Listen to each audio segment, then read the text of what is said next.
سے طوائف آئی، طوائف، سارا اس کا نام تھا، سارا گانے والی ناچنے والی، اور آگے مدینے پہنچ گئی، کہنے لگی فاکو مر گئی ہوں میری مدد کر، اللہ کے نبی سے کہہ رہی گانے والی ناچنے والی، فاکو مر گئی ہوں میری مدد کر۔ تو آپ نے کہا کلمہ پڑھتی ہو؟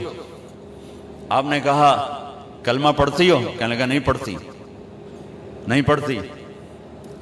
کفر، ناچنے والی گانے والی، ٹھیک ہے، کلمہ پڑھتی ہو؟ کہا نہیں پڑھتی۔ تو آپ کہتے ہیں نو کنو پھاتے باہر کر دیو، نہیں؟ تو آپ نے کہا میں اپنی خاندان والوں سے کہتا ہوں اس عورت کی مدد کرو، اپنے خاندان، اپنے خاندان، میں اپنے خاندان سے کہتا ہوں اس عورت کو بھر دو۔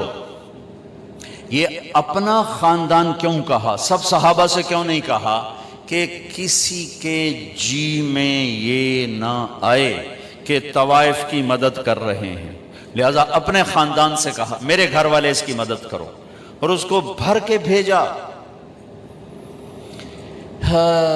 یہ میرے نبی کے اخلاق ہیں۔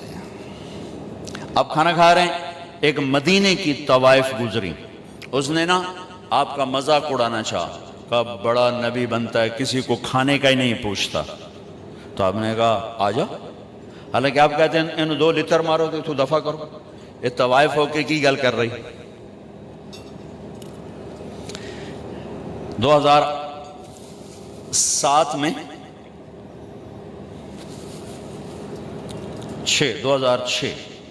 2006 میں نرگس میرے ساتھ حج پر تھی، لاہور کا گروپ تھا، اس کے ساتھ ہم گئے ہوئے تھے، اس کو تیار کیا تھا۔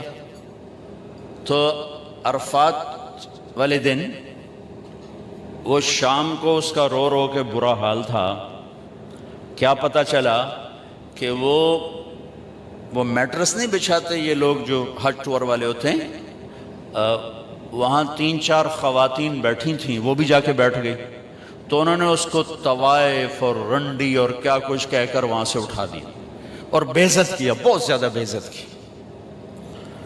تو اس کو اتنی مشکل سے سمجھا بجھا کے اس کو نرم کیا۔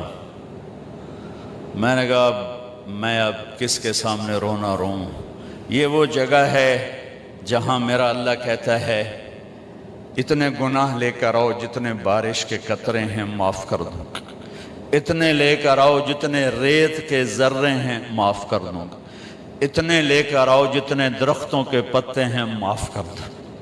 تو ایک طوائف کے پاس اتنے گناہ تو نہیں ہیں کہ وہ بارش کے قطروں سے زیادہ ہو جائیں، یا ریت کے ذروں سے بڑھ جائیں، یا درختوں کے پتوں سے بڑھ جائیں، لیکن نفرت نفرت نفرت نفرت انسانی نہیں سمجھتا۔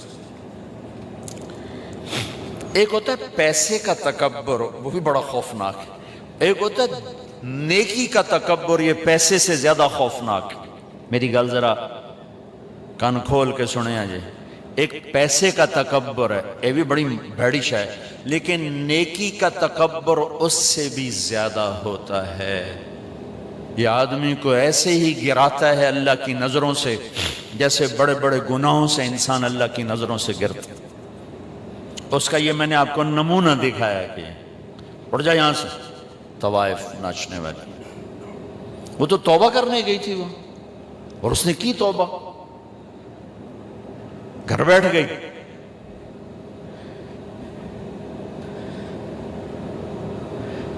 ہماری نفرتوں نے بڑے بڑے ہیرے ہم نے ضائع کر دیے۔ نسیم وکی ایک اداکار ہے، اس کی والدہ فوت ہو گئی، میں اس کا جنازہ پڑھانے گیا تو سارے اداکار ہی تھے، 250-300، تو میں نے سب کو بٹھا لیا، عجب ان کے حلیے حال تھے۔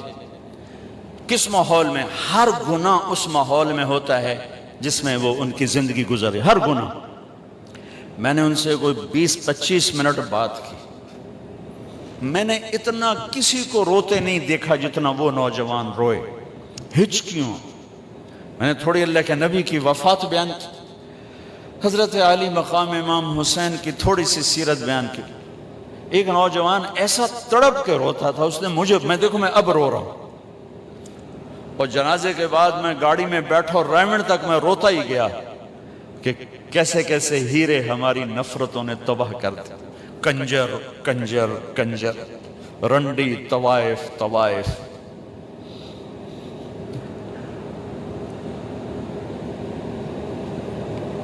کون جسم کو بیچتی، کس نے گھنگرو بندھا پہنائے، کس نے اس کو جسم فروشی پہ مجبور کیا؟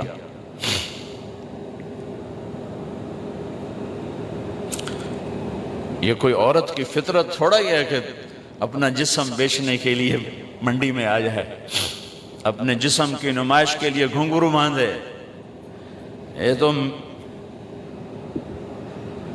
نچوانے والے میاں صاحب، سیٹھ صاحب، چودھری صاحب، سردار صاحب، ان کی کلغی سفید رہی، اس کے ماتھے پہ طوائف کا داغ لگا، موت بھی نہ دھو سکی۔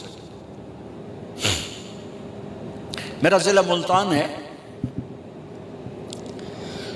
1818 میں رنجیت سنگھ نے ملتان فتح کیا تھا، مظفر خان سے حکومت چھینی تھی، شہید ہوئی، تو اس نے 3 بازار حسن بنائے، ایک ملتان میں، ایک کیروڑ پکا میں، ایک تلمبا۔ تلمبا میرا ہوم ٹاؤن ہے، میرے گاؤں سے 3 کلومیٹر۔ آج سے کوئی 10 سال پہلے میں نے وہاں، مجھے خیال آیا کہ یہ اگر قیامت کے دن انہوں نے گریبان پکڑ لیا کہ ساری دنیا میں تبلیغ کی اور ہمیں آ کے نہ بتایا تو ہم تو مارے گئے۔ وہاں طوائفوں سے ملنا شروع کیا،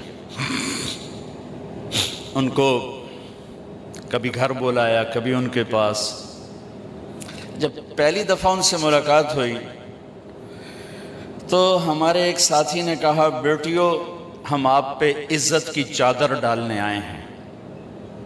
ایک چھوٹا سا جملہ ہے، ایک جملہ، ہم آپ پہ عزت کی چادر ڈالنے آئے ہیں۔ تو وہ ایسے روئیں جیسے کوئی دکھوں کا مارا روتا ہے، کہنے لگی یہاں تو کپڑے اتارنے آتے ہیں لوگ،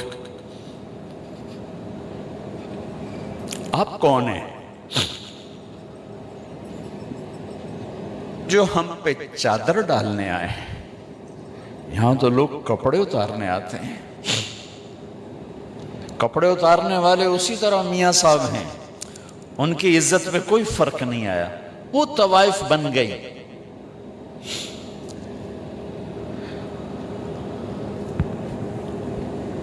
10 سال کی محنت کے بعد اللہ کے فضل سے وہ سارا محلہ اب ختم ہونے کو ہے۔ کتنی بچیوں کی شادی ہو گئی، توبہ کر گئیں، کتنیوں کے میں نے وظیفے لگا دیے کہ وہ کہا جی جب تک ہماری شادی نہیں ہوتی پھر ہمیں کوئی روٹی پانی کا انتظام کر دو، اور کتنوں کے پیغام آتے ہیں کہ جی کہیں ہماری شادی کروا دیں، ہم یہ گندا کام اب نہیں کرنا چاہتے۔ نفرت کرنا کون سا مشکل کام؟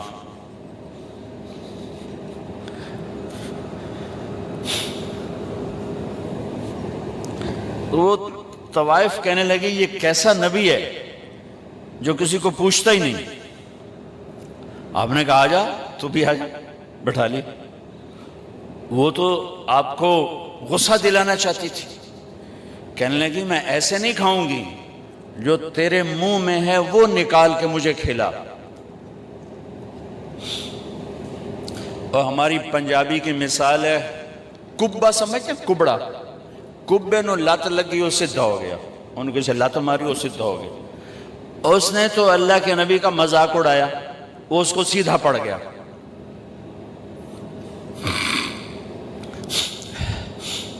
جب اللہ کے نبی کا لعاب اس کے منہ میں جب گیا تو کیا ہونا تھا؟